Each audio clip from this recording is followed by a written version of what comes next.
TRS MP కవిత కొత్త అవతారంలో కనిపించారు. Telangana scouts and guides chief కమిషనర్గా కవిత బాధ్యతలు స్వీకరించారు. స్కౌట్స్ అండ్ గైడ్స్ డ్రెస్లోనే కవిత ఈ కార్యక్రమానికి హాజరయ్యారు. గతంతో పోలిస్తే ఇటీవల కాలంలో స్కౌట్స్కు ప్రాధాన్యత తగ్గుతోందని ఆమె అన్నారు.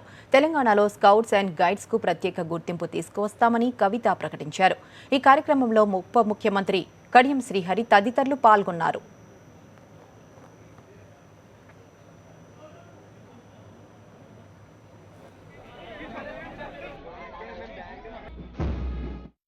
ప్రైవేట్ స్కూళ్ళలో ఈ గైడ్స్ పట్ల స్కౌట్స్ పట్ల ఇంట్రెస్ట్ తగ్గిపోవడం కావచ్చు, లేకపోతే ఇంట్రెస్ట్ చూపించి పనిచేసి వెంటబడి పనిచేసేటటువంటి వ్యక్తులు వారికి సరైనటువంటి సహకారం ప్రభుత్వం నుండి అందకపోయి కావచ్చు, రకరకాల కారణాలతోని తగ్గిపోయినటువంటి సందర్భాన్ని మనం చూసాం.